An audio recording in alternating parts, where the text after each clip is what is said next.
Hi,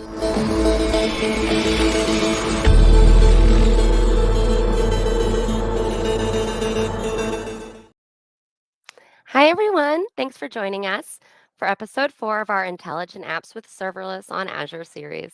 Build intelligent apps with .NET and Serverless on Azure. My name's Anna. I'm an event planner for Reactor, joining you from Redmond, Washington. Before we start, I have some quick housekeeping. Please take a moment to read our code of conduct. We seek to provide a respectful environment for both our audience and presenters.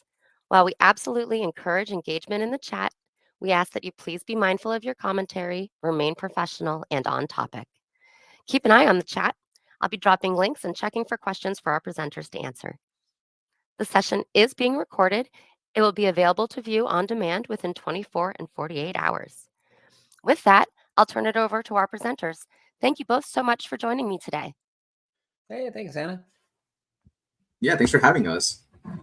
All right, so I think that maybe we just jump into it. Jordan, we don't really have slides here. So yeah, first of all, before we get started, good morning, afternoon, evening, wherever you're tuning in from. My name is Luis. I am a senior product manager on the .NET team working on AI. I've been doing that for quite some time. And so anytime that I get to talk to folks about adding AI to their applications, and if there's that intersection of using .NET for it, right, I'm all for it. Super happy to do it. And Jordan is with me here. Is going to be joining in. We're going to be talking about some of the same things here. And Jordan, I'll let you introduce yourself. Yeah, thanks, Luis. Always good to be in one of these chats with you. So yeah, I'm also a senior product manager at Microsoft. I'm a longtime .NET developer, I guess longtime Microsoft person working on developer tools, but fairly new in the AI space with .NET and this team here. So I'm excited to kind of go along with you all and talk about what I'm learning in this space, what I'm working on with Luis here. So good to see y'all. Yeah, that's actually a really good segue here, Jordan, talking about learning and stuff like that, because I know that you have been sort of working on a few learning things. But before we just kind of get into it, just wanted to give a high level overview of the things that we're going to be talking about today. Right. So you've heard .NET, you've heard AI, and of course, this is a serverless channel. So our goal is to eventually kind of show how we built this one sort of sample using Azure Functions, Azure Container Apps, and a few other services like Azure OpenAI to sort of, build this sort of smart internal line of business application, right? And so, but we're going to eventually get there. But before we start, right, this is all about learning. And so, Jordan, I know that you've been sort of working, you and the team have been working on a few things here to help folks get started, to help folks you just kind of learn the ropes about AI and working with AI in .NET. So could you tell us a bit about like the efforts and the tutorials and quick starts that you and the team have been working on? Yeah, definitely. So regardless of like what kind of workload you're working in with .NET or working on serverless, there's a core, like just the 101 level details, the intro, the essentials of working with AI. And so we're focusing right now on some content around documentation. And this blog post here shows an announcement we did recently on some quick start samples that take you through, help you build those kind of just core skills in that AI space. So what are completions? What is a chat completion? How do I work with my own data? And then, when you get into the space, you go deeper into it, you hear things about vector stores and working with assistants. And so our goal is to help provide some learning material from a .NET developer's perspective to help you get up and going with those. So this blog post here, we can share out a link to it. You can check it out and go take some of these quick starts to go through and get the essentials of working with that technology. And you're going to see us too. We're doing more work around building these out in the months ahead of some more samples, tutorials, and building up more documentation with that core conceptual material, like I was just saying, kind of the basics of AI from a .NET developer's perspective. Yeah, and I would actually, I think this call out here towards the end is actually really, really nice here, right? Is just share your feedback, right? Like if you're a .NET developer, right, you are working with AI, and there are, particular things that you're like, hey, what are the best practices? What are the, how should I, when and where should I be using, certain patterns and stuff like that, right? Just let us know. I'm going to kind of jump here to one of the repositories, and this, as I understand it, right, this is sort of the place, right, or the landing, at least from a repository perspective, right? We like for this to be the .NET/AI samples repo, be the place where you find all things related to sort of AI samples. And so, if you you have any feedback or anything, feel free to open an issue, right? And let us know the type of samples that you'd like to sort of see here.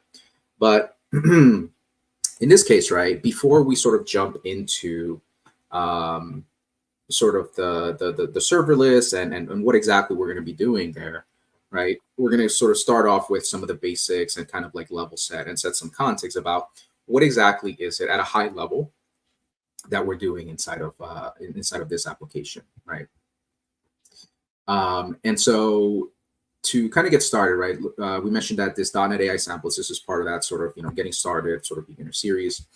And you're going to notice that there are quite a few samples, right? There's these quick starts, which, as Jordan mentioned, are intended to sort of help you sort of navigate through the different, different tasks that you may be doing with these models, right? And so the models themselves, right, they tend to be those from OpenAI, right? In this particular case, we're using Azure OpenAI, but of course, you can always use OpenAI and their set of models for a variety of things, right? So there's obviously the sort of language to GPT set of models that you can work with, but then there's also generating images with models like DALL-E, for example. There's also a ton of other samples, and in this particular case, right, we offer both sort of flavors, right? There's both Semantic Kernel, and there is also just the Azure OpenAI SDK. So depending on where it is that you're starting, these samples are very familiar, just using different SDKs for them. Right? And then you see, of course, we also have some other samples that are coming soon. This is still a work in progress, but working with vector database. In the case of the app that we're going to be showing, we're going to be leveraging Azure AI Search. But there's other vector stores, right, that you might be used for these patterns and stuff like that. There's more sort of general concepts that we're currently working on, and the application that we're going to be working with today and showing you is the Azure Search sort of repo. But before we sort of get started here, right, I just kind of want to walk you through one of the examples and that we have here, specifically this sort of the chat context and data. Right. And so the reason for this is that it introduces the pattern, typically known as Retrieval Augmented Generation, which is basically you're providing additional context to the models to help them sort of answer questions, especially in sort of a chat or a conversational type of context. But of course, it could be could really be anything.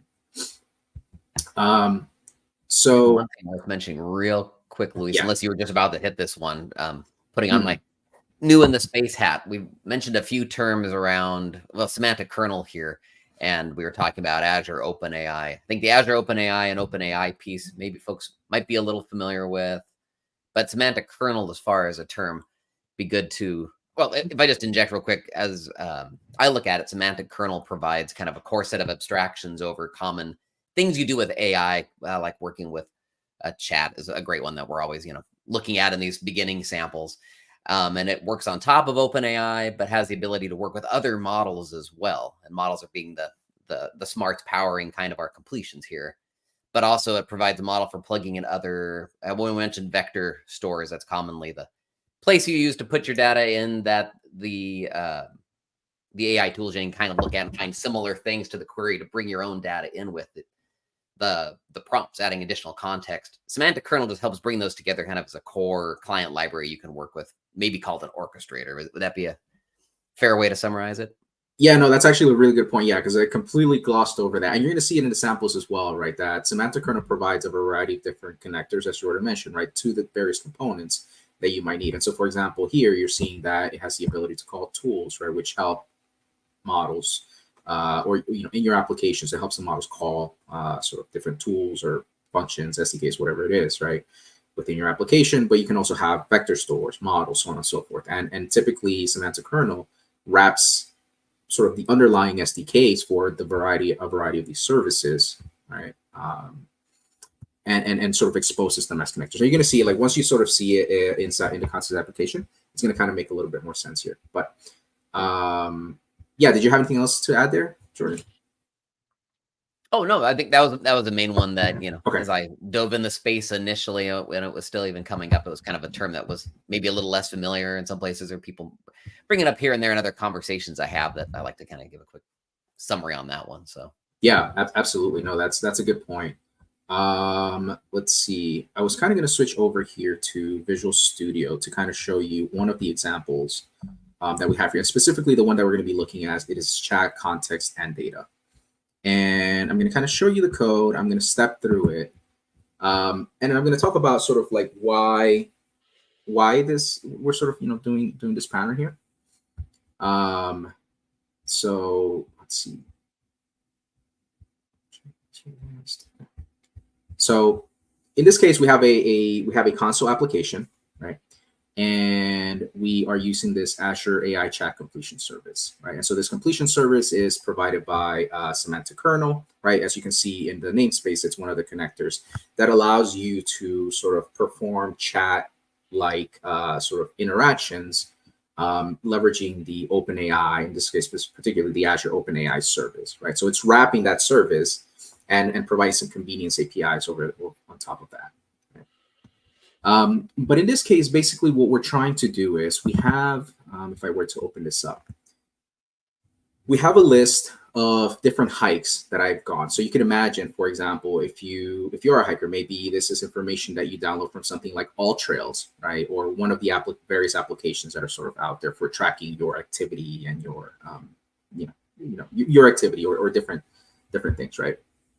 And so we have this data available to us. Now, one of the things that we're going to try to do here, right, is so these models, they don't really know about your data. They've been trained on, sort of public data from the internet and lots of it, things like Wikipedia, all these different sort of data sources. However, these models don't really have any sort of knowledge about, your data or context about specific conversations. And, you can think of it, similarly to, if you're talking to somebody, right, like, and you just start a conversation and, unless you provide that context to somebody, right, they may not really understand sort of like what it is that you're talking about, right? And so being able to provide context, right, to these models as part of sort of the messages that you're passing back and forth helps ground the answer and helps provide some ground truth that the model can base its responses on,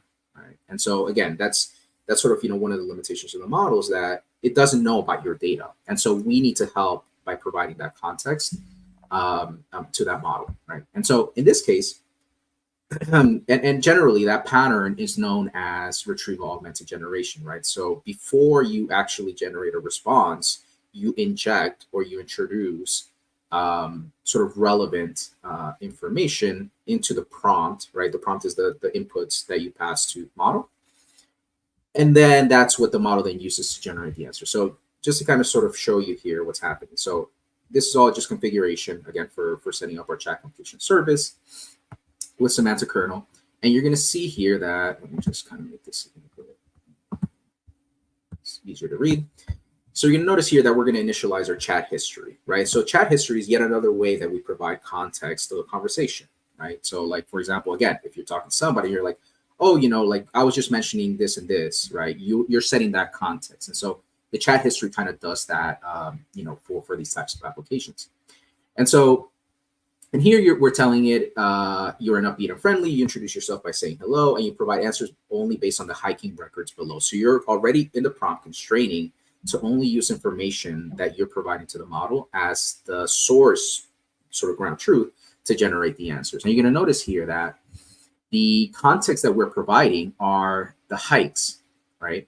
And so it's that hikes.md file, just reading it and injecting it into here, right? So that's the retrieval augmentation that's happening in place, right? You're augmenting your prompt, you're augmenting your context by providing relevant information. And in this case, that relevant information is those hikes, okay?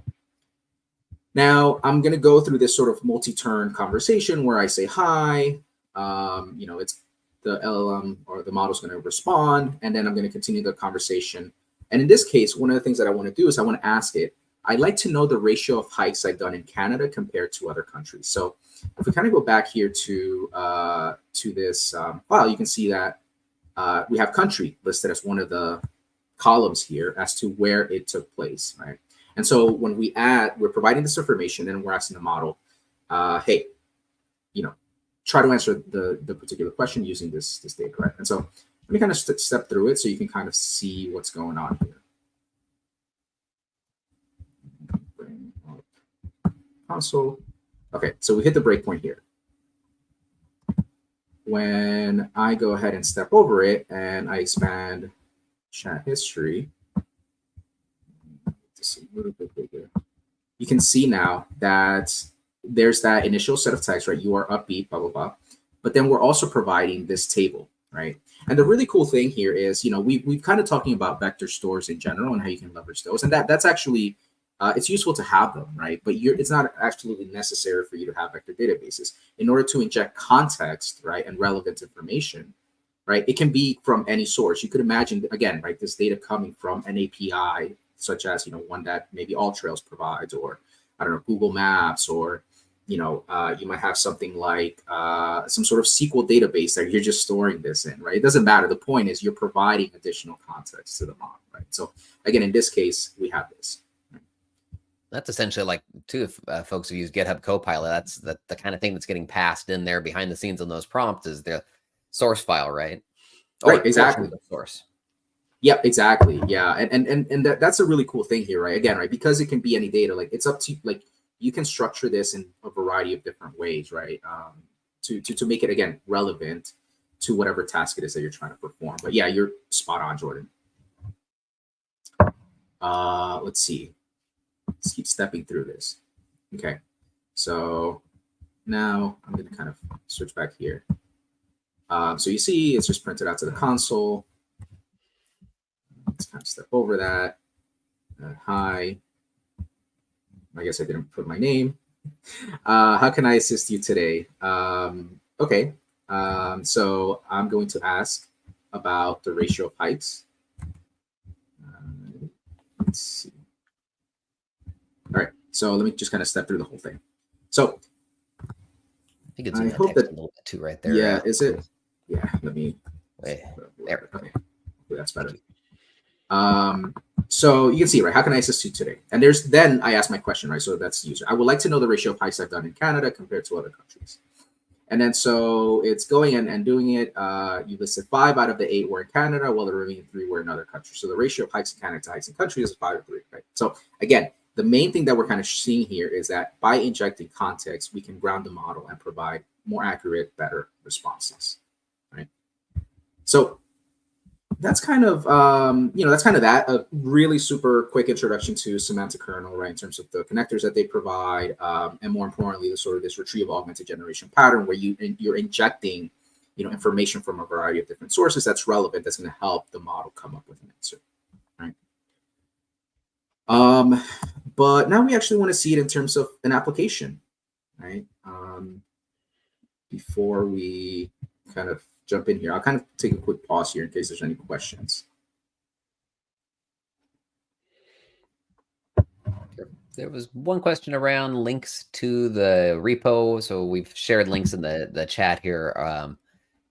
Sweet. For awesome. Getting to that repo as well. Perfect. Yeah, and we can share these after as well. But yeah, thank you for doing that. All right, let me kind of move forward here a bit. Let's see. Okay, so those were the quick starts, but you're going to see here that there's also these end-to-end examples, and the end-to-end example that we're going to be showing today is this Azure Search one. Right? And so if I kind of not that one, let me just open up the repo. So if I go over to this repo here, all right, I'm going to kind of show you an image, and then I'm going to kind of show you the application running, right? But basically, the goal of this application is, imagine that you are, building sort of your intranet, right? And so, you have information, all sorts of information in your business. You have things about healthcare plans. You have sort of, HR role libraries about, the different, roles within your organization and things like that. You may have information about, the organizational structure. Like there's tons of information that you might have as part of your intranet, right? And you'd like to be able to sort of surface relevant results if somebody asks a question, right?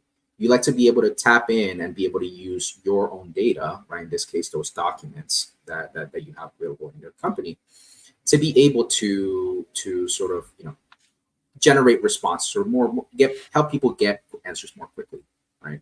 And so that's kind of what you're seeing here. And again, I'm going to sort of show a light demo of this, but this is just to kind of, context set as to what this application is doing, right? And so you're basically chatting with your data. So not much different than the example that we just saw with hikes, right? In the hikes, we sort of had the model service, we injected relevant context, right? Instead of putting a table in there, we're going to be sort of providing snippets of relevant documents that are going to help answer this question, right?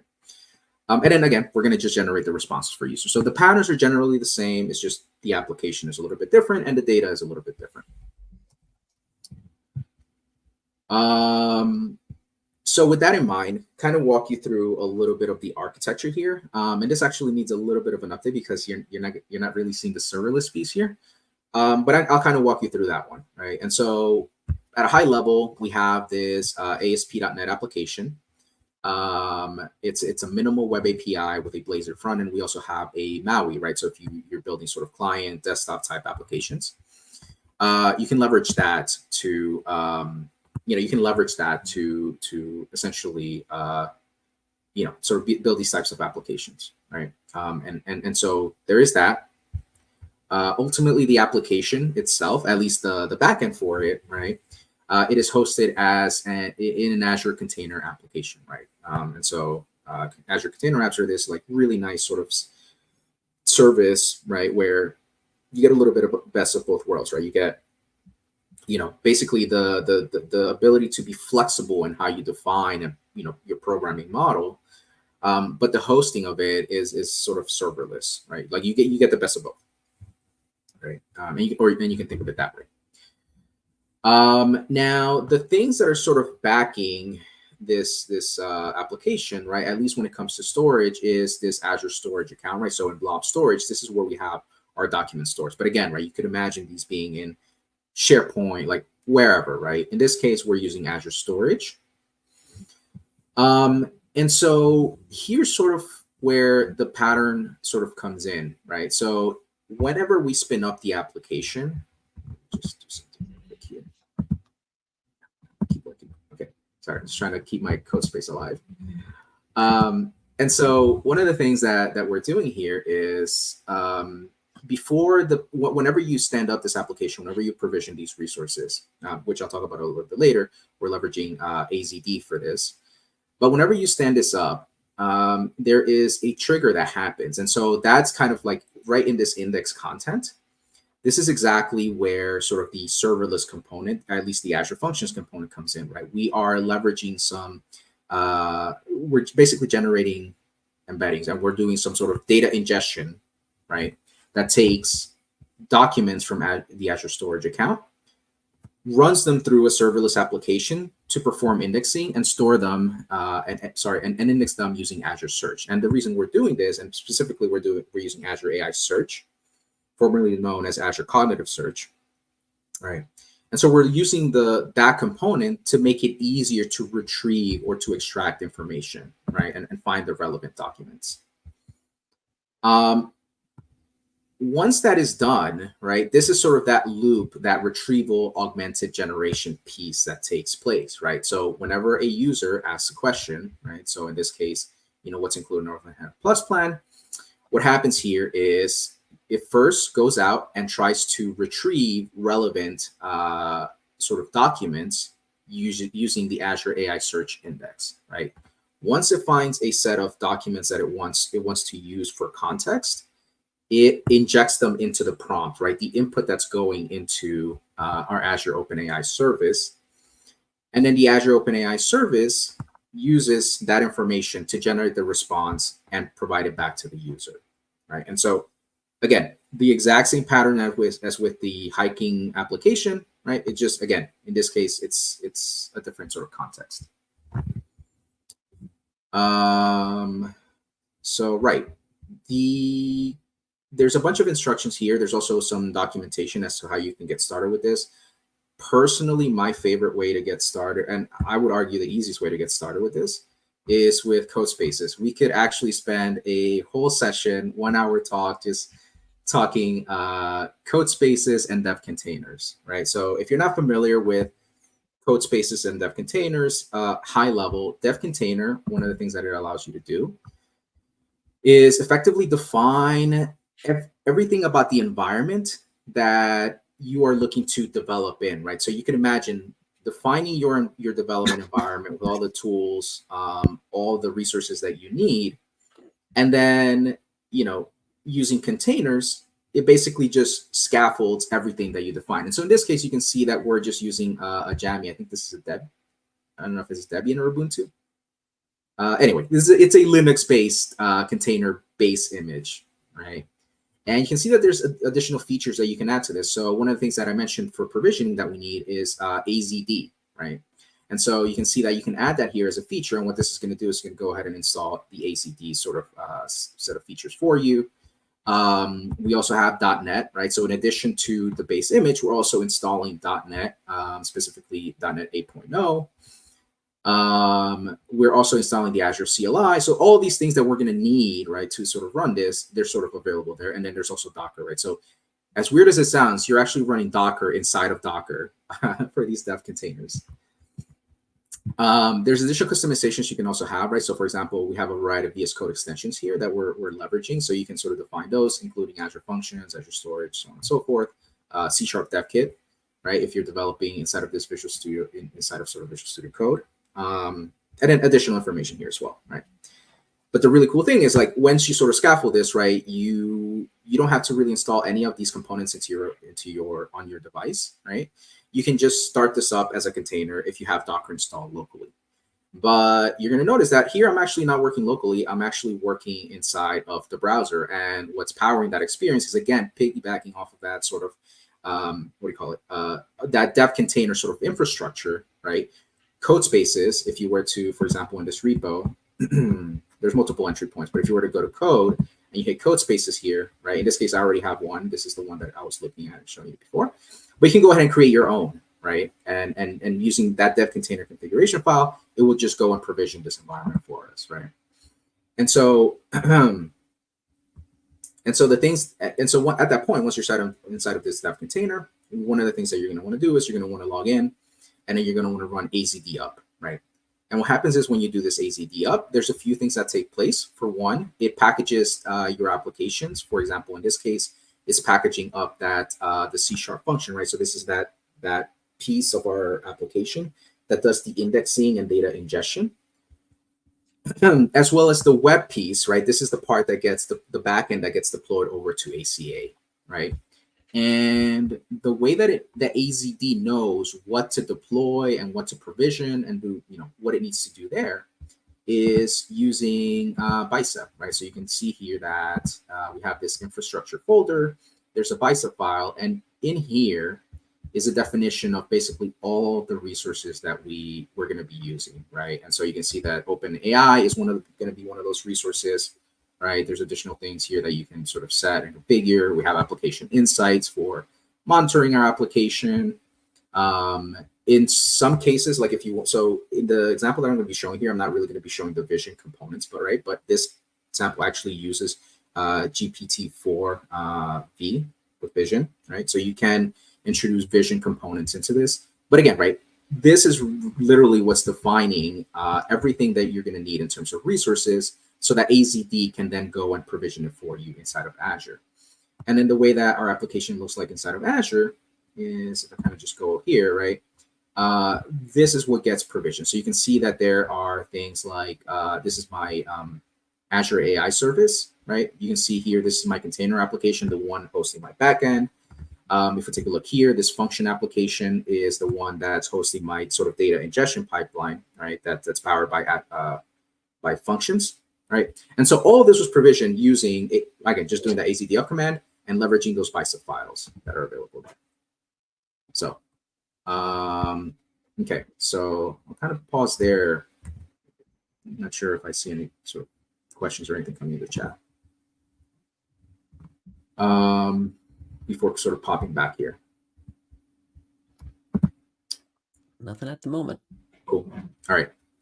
So let me kind of let me go here. So now I have this provision. If I go to this this endpoint, you're going to see that there's my application. And so this is kind of like one of those things where like there's additional pieces here. They're sort of highlighting the art of the possible. And so in this case, we have in this home, these were all actually AI generated images. And this is using sort of DALL-E, right?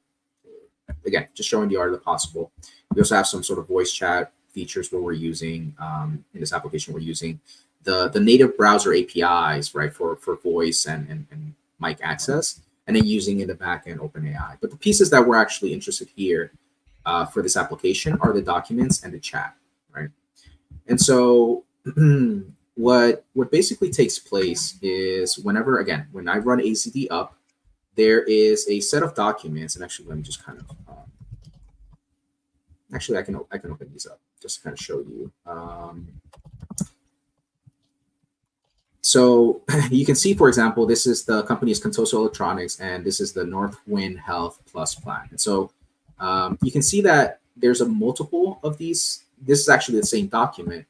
But one of the things that we didn't really mention is that the models themselves have certain limitations around the size of the context. So, you could imagine, you saw the example that I showed you where, we were providing this, this table with hikes information, right?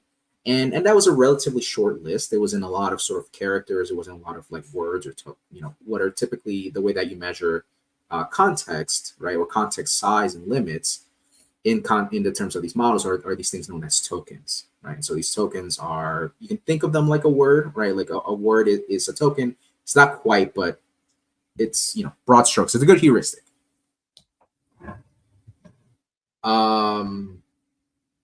So you're going to see that because of those limitations in the context of the hiking application, right? That wasn't a whole lot of text that we provided as context. But you can imagine that, because there are those limitations about this around the size or how many tokens you can provide, you can provide in these sort of conversations as context, right? You're going to need to find some strategies to sort of break it up, right? So what I'm sort of trying to get at is, right, you couldn't just, dump all of the Lord of the Rings or like the Harry Potter series as like input to these models and then just start asking questions about it, right? You need to break that up for a variety of reasons, right? Primarily the fact that there is that context limit, but also, right, not everything is going to be relevant to your question. So one of the techniques that takes place here is known as chunking, right? And what chunking does is, again, it splits up the data into sort of fragments, right, or chunks. And so that's kind of what you're seeing here. So that's why, the Northwind Health Plus Plan benefits, that's the doc. And that's the doc. And then you can see that this is the first page. This is the second page, right? And so on and so forth, right? So these are the chunks of information that we have available to us, right? And so when we go and do a lookup, a retrieval of these documents, right, we're not going to pull in the entire document. We're going to only pull in the relevant pieces here. Let's see. So these are the documents that are available to us. And so now in the chat, right, this is where you're actually interacting and asking questions of these documents. So again, let's go with this one and ask it, what is included in my Northwind Health Plus plan that is not standard? Now we're going to give it a few seconds for it to sort of generate. At this point, what's actually happening is, and I'm going to actually step through this code later to kind of show you what's going on, but what's happening in this loop, right, that piece that it took a few seconds was this, right? I sent in a request, it retrieved data, it passed it to the model as context, right, the relevant documents, and then it generated the response, right? So this is the loop that was happening while we were waiting for the chat to come back, right? And one of the things that you can see is that, specialty care is a service such as physical therapy, occupational therapy, mental health services are included in your Northwind Health Plus plan, but it's not part of the standard one, right? Okay, so that's the response that was generated. You can see that there is supporting context for that, right? So here's a sort of citation, right, saying like, hey, this is the document that we actually used for this. And if we go take a look at the benefit details, you can see that specialty care services, right? That's that physical therapy, occupational therapy, mental health services, right? Plus does not cover services that are not medically necessary, blah, blah, blah, blah, blah, right?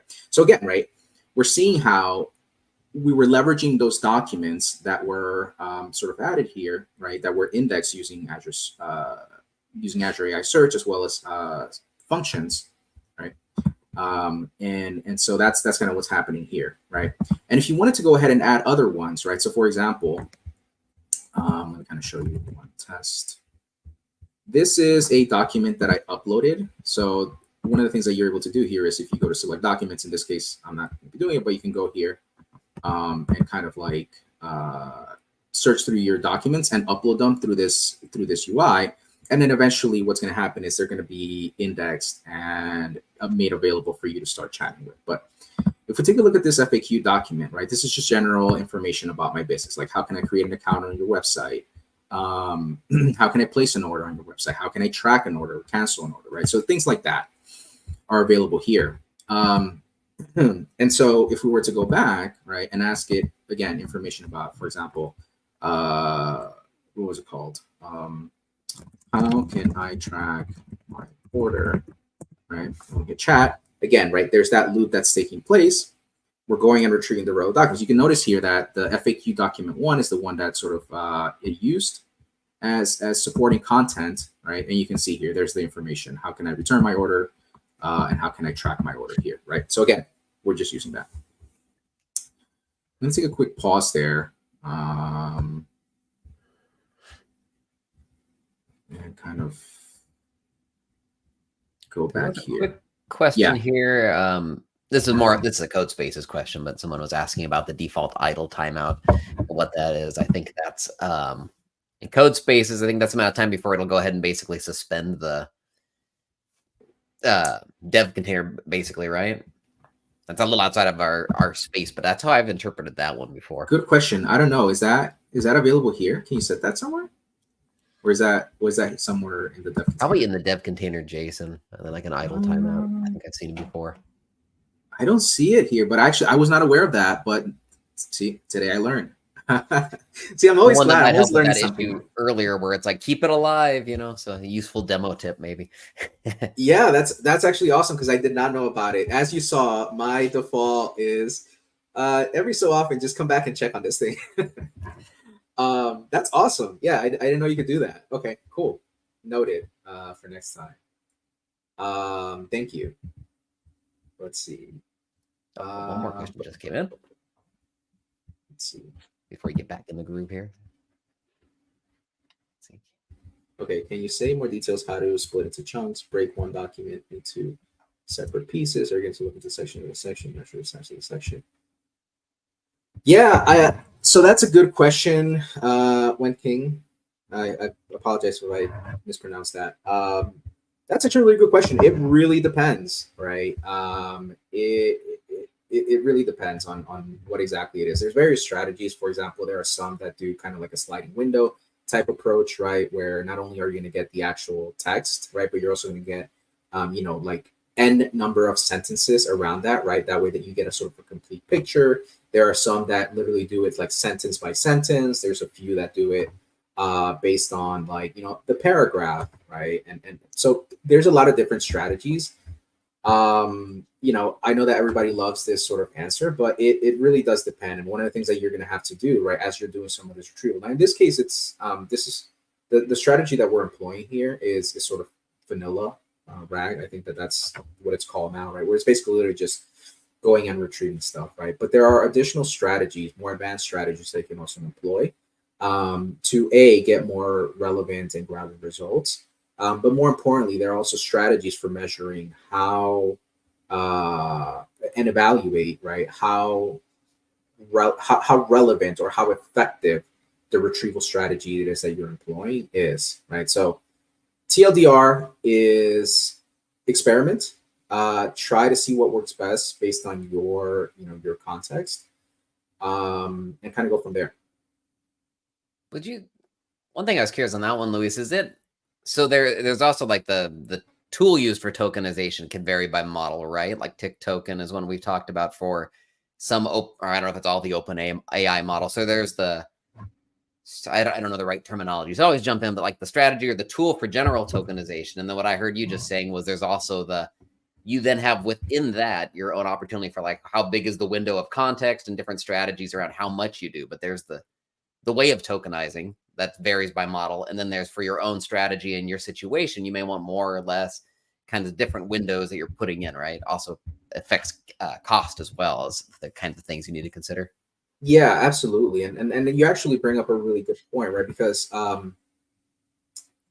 chunking matters, right? But then there's also, let me kind of just go to this example here. I just want to see the code. Probably could have just brought this up. Sorry. Okay. So you're going to notice here, this is the prompt, right? What we're passing in as input.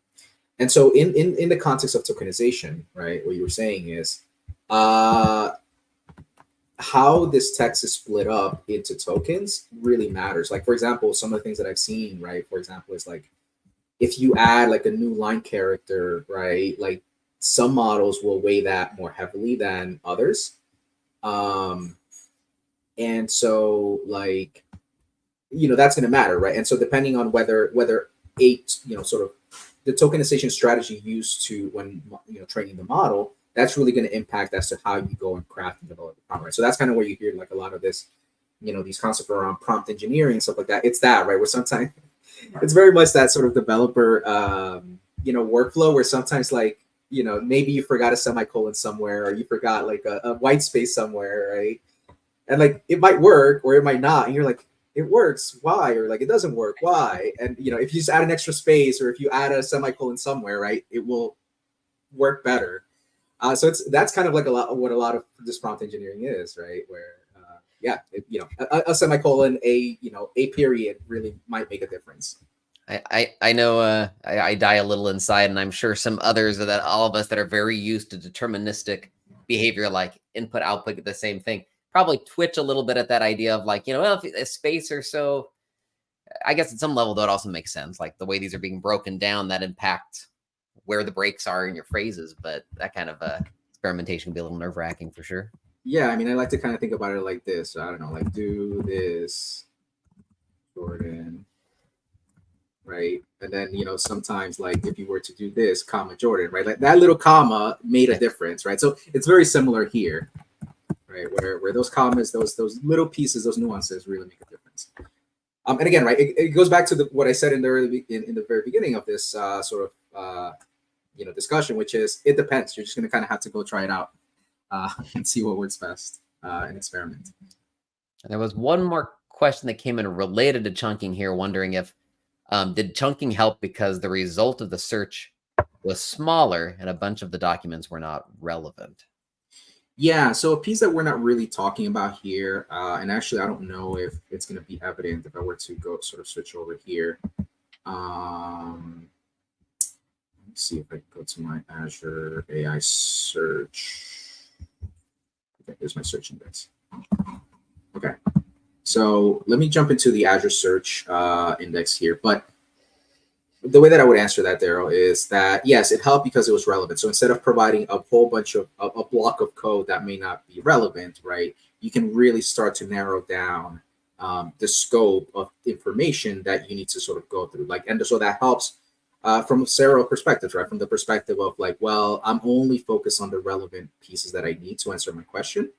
But also in terms of the context size, right? Like if you're shoving in like, 3 paragraphs worth versus, a paragraph's worth of context, right, for any sort of relevant document, right, that's going to have an impact on, the number of tokens that you're using or like how that's counting against your, the request that you're sending. And so, and so again, right, like that's where you kind of have to be careful because it's possible, right, that if you split the text so finely, like let's say at the sentence level, right, it may be difficult to get the full context, right, of the response. So that's kind of where you're going to have to play with, am I chunking this by paragraph? Am I chunking it by, sentence and stuff like that? It's really going to depend.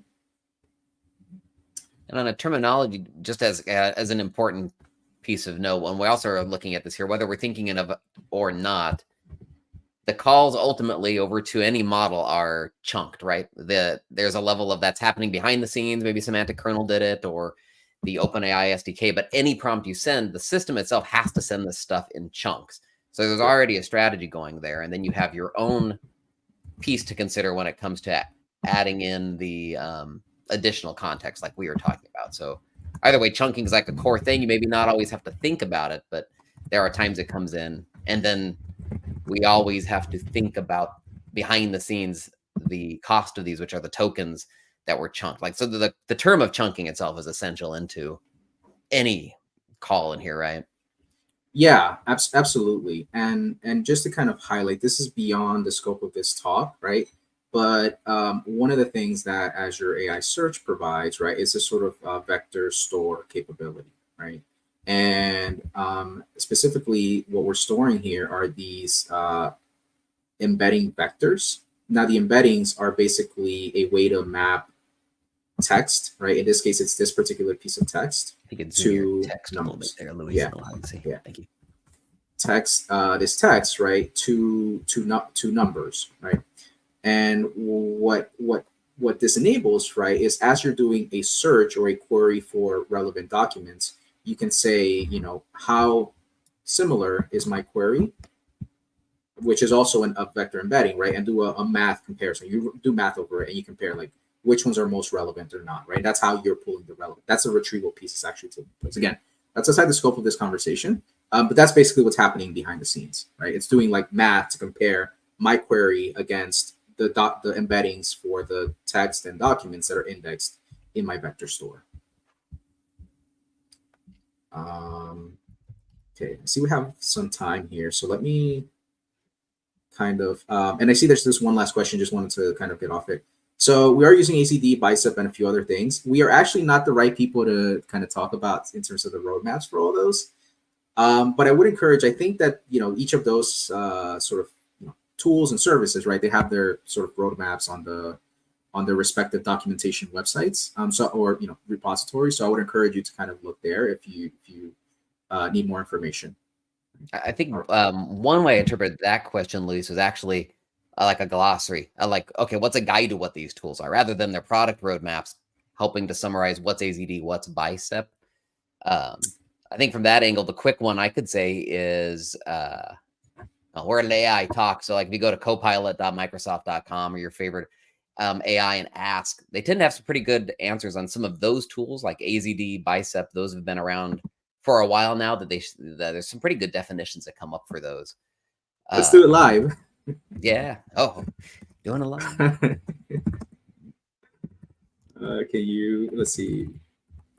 Please look, you gotta be nice. You gotta be nice to the Copilot, right? Like, please provide a summary. You never know. You never know. Provide a summary of what AZD and Bicep. All right, we'll see. We'll see how creative it is.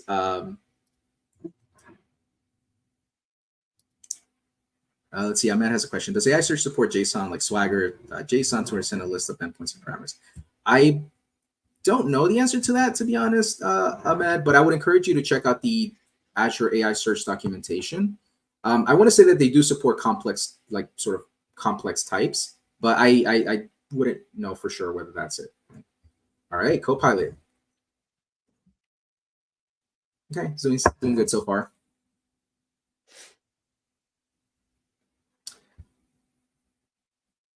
Okay, that's not right. That gets tricky then, yeah. All right, maybe I had to capitalize it or something. So this Bicep is not the Bicep that we're talking about. This is typically our sort of like resource definition files, right, and templates that, again, define what it is that you want to go use AZD and the Azure CLI to deploy. Okay, cool. I do realize that we're running a little bit low on time, so there's just one last thing that I want to kind of walk folks through in terms of the demos. Let's see. Okay, so the Azure Search piece, right? So what's actually powering this application? Now I'm inside of Visual Studio because I'm going to kind of walk you through this. But if you see sort of the services, there is this read, retrieve, chat service. And you're going to see here that it's using Semantic Kernel as well here, right? And one of the things that we're doing here is, let's see, we're initializing our kernel here, right? And so the kernel is kind of like the entry point or the glue to all the different connectors that Semantic Kernel has, right? And let me see. Okay, so here's where we're building our kernel, right? And so in this case, you'll notice that we're adding the Azure OpenAI chat completion. So that's very similar to what you saw in the high gear example, right? So we're using this connector for chat interactions. But you can also notice that we have this Azure OpenAI text embedding generation, right? And that's the thing that whenever we have a query, it's going to generate an embedding, right? That array of numbers for our query, and then it's going to do that comparison against relevant documents, right? So, and you can notice that this basically just has this one method here, this service, and it's called reply async. So the way that this works is whenever, let's see, let's explore, let's see, what is it? So services extensions, chat services. Extensions. Okay, so you're going to notice that there's an API. So whenever people hit this chat endpoint, it's going to basically hit this service, the retrieve chat service, and then it's going to do a few things. It's going to do the retrieval, right? So it's going to go through the process of retrieving relevant documents. It's going to inject those documents. So if you take a look, let's see, answer questions without JSON. Okay. What is it? This is that system text, right? And then there's a section, or there should be a section, where you inject the context, right, or the documents inside of the application. But basically, this service, all it's doing is just doing that sort of RAG loop, if you will. Right? So let me kind of just run it to kind of show you what this looks like.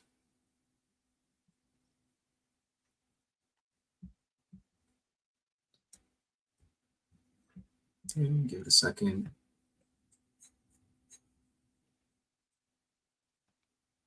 All right, so here we have, you can see this running on localhost. Let's go over to our chat. Now, if we go and ask it what's included in Northwood Health Plus plan, it's going and generate the answer. So at some point, I have a breakpoint somewhere, and it should hit.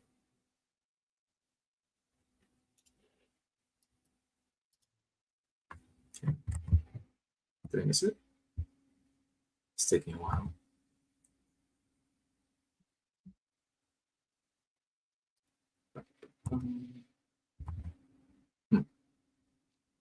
That's odd.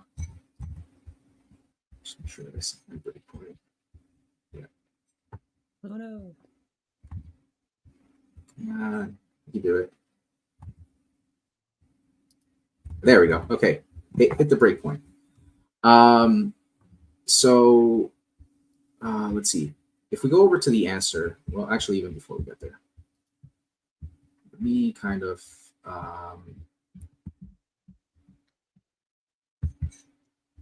inspect this. It doesn't show me that. Okay. All right, so let me just kind of go straight to the answer. So you're going to see that in the answer, what's actually provided is here's the answer itself. I'm trying to see if I can actually get access to the chat here, because that I think is probably the more interesting piece. Just go to text visualizer, make this a little bit bigger.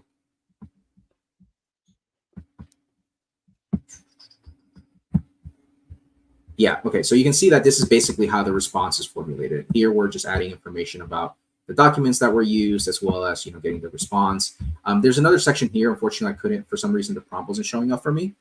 But effectively, like if you would have seen that, you would have seen the relevant documents. Let me see if I can actually pull the documents that it used here. There's there we go, document content list. So these are the records that were actually used for relevant documents, right? This is where that query took place. And you're going to see that these are the documents that were returned after doing that retrieval piece, right? So once these, there's that 47, 55, and 2, the title as well as the content itself. And that's actually what we're using as supporting context to generate the response that you saw here, right? before I kind of move off of this, I want to kind of show you the other piece here, which is actually, what you might find interesting, which is the embedding functions, right? So how exactly does this work? Effectively, we're using a variety of clients, including the document analysis client, right? That's what we're using to sort of extract, you can think of it like performing OCR on these documents. We're also using the search client, right? Because we're going to want to index the data that we're extracting from the documents into this.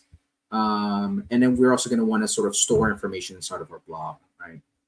And so these function, are all, Luis, this is yep. This is an Azure function that gets called from our upload tool back in the front end. Yep, exactly. Okay. So whenever you do, let me see, whenever you go here to documents and you do select documents and upload, right? What happens is this function gets triggered. And just to kind of show you an example here, I think it's this one. Sorry, no, embed blob. You're going to see here that these are all the different implications of this sort of embed blob function. And if we were to kind of like take a look at it, you can see that there's a new blob. So this is when I ingested that test FAQ documents. You can see that it went ahead and called that invoked this blob. It's really just an HTTP. It's really an HTTP sort of trigger, right? That's basically what we're using here. And then the rest of the process is basically just using the embedding models from Azure OpenAI to go ahead and generate the embeddings for all of these documents, as well as save them and index them inside of Azure AI Search. I'm going to kind of pause there. So right at the 4 or 5 minute point, maybe we want to start wrapping up. Show just the contents in the function or so, and kind of go on into the wrap up. Yeah, absolutely. So let me just kind of finish this up. Right. Cool. So Azure Search Embedded Service, what this is actually doing, if we take a look here, this is basically generating embeddings from the PDF that we took or the blobs themselves.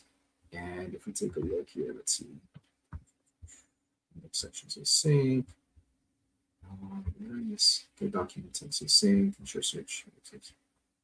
Trying to find the actual sections async. Yeah, so here it is, right? So whenever you index a section, right, these are the chunks that we were talking about.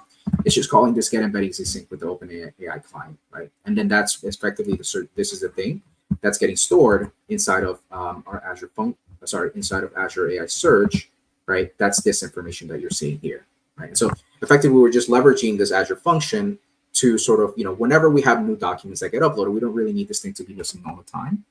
We just sort of, we can scale according to whatever our needs are. If people are just, hitting this and making a bunch of, indexing requests, right, in batches, Azure Functions can scale to sort of handle that capacity. Okay, so we should probably wrap it up. That's basically all that we had. Let me just double check if there's any sort of questions or anything else that's come up here. But if not, maybe we can kind of like do a quick recap of what we covered here. Basically, we have a bunch of samples. We encourage you to go ahead and take a look at the .NET AI samples group, which I think we've already sort of provided the link to in the chat. We encourage you to give feedback and let us know what exactly is it that you, the type of samples that you like to see, right? And there are a lot of really good questions here already in the chat, but again, feel free to give us feedback. Let us know the type of samples that you'd like to see. Let us know, like if you're using Azure Functions, right? How are you using it to build these types of applications? And yeah, we'd just love to chat with you. Jordan, did you want to sort of closing thoughts? Yeah, there was, as far as like rapid fire real quick, there was a question about the cost, say per month to run this app. I think the best answer is probably in the repo. It has a summary of how to guess your costs. Anecdotally, in our own little bits of playing around, when you're kind of working with that as a demo sample app, tends to not eat up a whole lot of cost, right? But if you were to run an equivalent system in production, that's a much more complicated answer. But what would be your response on that one, Luis, as far as how they figure out the cost on running this in production? Yeah, so I would say that this one is, it's fairly opinionated in terms of the stack that we use, right? But that's actually one of the really cool things about Semantic Kernel, right? That depending on your scenario, depending on what it is that you need, right? you can leverage other connectors, right? In this case, the connectors we were using were AI Search and OpenAI embeddings and OpenAI Search, right? But if you needed to use something else, right, Semantic Kernel makes it easy with the same set of APIs, right, to just connect to different, sort of services, right, or different components, right, that might sort of, give you different cost profiles. But again, as you mentioned, Jordan, right, like there is this cost estimation. Again, we can't really, say for sure because that's going to depend on documents, all the stuff that you have. But I would encourage you to check out the repo, specifically this section of cost estimation. And maybe the last one, as far as a learning pointer on, there was a question in general, like how might I do queries, answers at books or resumes? That makes me think of generally learning a bit more on RAG and how you can start working with tomes of your own content. This was one that we've talked through that has some of a sample in here. What do you think would be the best other one? We've got some new docs, honestly, in the months ahead here that we're going to have on our core like learning documentation. Will probably help out. But for right now, what do you think of as like the go-to for RAG would be Yeah, the term, or that probably in this case, how to work with Retrieval Augmented Generation over their own set of data? I know we had a yeah. blog. So that's actually a really good question. So you're going to notice that we have this data folder here, and this actually has all the documents. So you could, if you wanted to go try, right, once you stand up this solution, as long as they're PDFs, because I believe we like this solution only supports PDFs. If you were to sort of have your own PDFs, like resumes, for example, right, you could just dump them in here, and basically, whenever you provision this, it will sort of index in batch all the documents that you have inside of this data folder, right? So you could try that, right, just to as a getting started. Again, there's a lot of moving pieces with this app, so your mileage may vary in terms of if you need to debug things. But I would say this is probably a decent enough place to start so that you don't have to go and set everything up. You just dump your files here, and then make those available to to the chat through the chat interface. Cool. Yeah. That's it for the rapid fire there. Thanks, Luis. Yeah, for sure. The last thing that I would kind of also say is make sure to follow along because there is an AI community stand-up that takes place every other Wednesday. Jordan, I know you did the one last week. It's every Wednesday at 10 Pacific. For every other or so. We've got a Yeah. Bruno is even in our chat today. Comment at one point here. So Bruno leads it. I think there's a website I know for .NET community stand-ups where you can Yep. Okay. follow along. Sounds good. Yeah. So follow along there. We probably will share the link after this. But anyway, thanks for joining. And yeah, just give us feedback. Let us know how you're, what type of apps you're building. And yeah. Thanks, everyone, for joining us. Thank you to Jordan and Luis for an amazing session. If you have any feedback, we'd love to hear what you have to say. You can check out the link on the screen or in the chat. Our event code is 22145. Thank you all. Have a great day.